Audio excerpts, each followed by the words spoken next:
Good morning, কেমন আছো বলো তো সবাই? আশা করছি সবাই তোমরা ভালো আছো, আর আমরাও না বেশ ভালো আছি। দেখো, এদিকে সকাল সকাল ঘুম থেকে উঠে আগে চা নিয়ে বসে পড়েছি। চাটা খেয়ে দৌড়ে চলে যাব স্নান করতে, গোপুসোনার সেবা দিতে। আর চা নিয়ে নিচ্ছি এখানে আমি, মা এবং আমার বর তিনজনাতে খাবো। আর আজকে শনিবার, তো দেখছি কি কি রান্না করা যায়।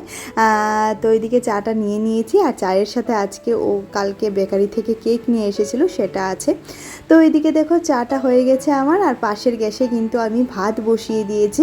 আর একই সাথে ডালটাও ধুয়ে নিয়ে রেখেছি। চাটা নামিয়েই একদম ডাল আর ভাত একসাথে বসিয়ে দেব। স্নানে যাওয়ার আগে ওই চা খেতে খেতে ডালও হয়ে যাবে, ভাতও হয়ে যাবে। আর ডালটা যদি নাও হয় তাহলে মা পরে বন্ধ করে দেবে, ভাতটা তো আশা করি হয়েই যাবে। কারণ সকালে আমি যখন পুজো দিয়ে আসি তখন একদমই খিদে পেয়ে যায়, মিঠিরও পেয়ে যায়, আমারও পেয়ে যায়। তো একটুখানি ভাতটা থাকলে বেশ সুবিধে হয়। আর এদিকে ওয়েদার আজকেও সেম, যখন তখন বৃষ্টি নামতে পারে। বেশ 2-3 দিন ধরে ভীষণ পরিমাণে বৃষ্টি হচ্ছে। আর এই যে এই কেকগুলিকে আমরা নৌকা কেক বলে থাকি, অনেকটা নৌকার মতো লাগে তো দেখতে, সেই কারণে। তো চাটা নিয়ে এবার দেখো চা খেয়ে নিচ্ছি। আর এদিকে আমার ভাতও হয়ে গেছে, যেমনটা বলেছি চা খেয়ে এসে দেখছি আমার ভাত হয়ে গেছে।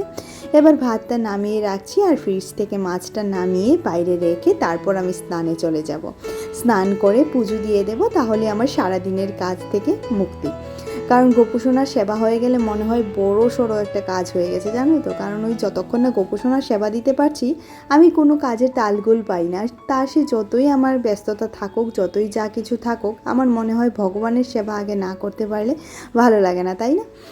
তাই ভগবানের সেবাটাই আগে করে নেওয়া ভালো। আর ঘুম থেকে উঠেই যে ওই রান্না বান্নার কাজে লেগে যাই, সেটা আমার কখনোই এই অভ্যাস ছিল না। ঘুম থেকে উঠে বরাবরই আমার স্নান পুজো এইসবই ভালো লাগে। তোমরা তো সকলেই আমার আগের ভিডিওতে দেখেছো। এখন যেহেতু আর বড় ভিডিও করতে পারি না, সেই কারণে তোমাদের সাথে শেয়ার করা হয় না। শর্টে যতটুকু যা পারি ততটুকু তোমাদের সাথে শেয়ার করি। আর ভালো লাগলে অবশ্যই করে জানিও যে শর্ট ভিডিওগুলি তোমাদের কেমন লাগছে। আমি আমার নিত্যদিনের কাজকর্মই তোমাদের সাথে শেয়ার করি। ভালো লাগলেও জানিও, খারাপ লাগলে অবশ্যই করে জানিও। আর এদিকে দেখো আমি মাছটা বের করে নিয়েছি। কিছুটা ট্যাংরা মাছ ছিল আর মৌরলা মাছের মাথা ছিল, তো সেটাকে ভাজতে হবে। জানি না আজকে পারবো কি না।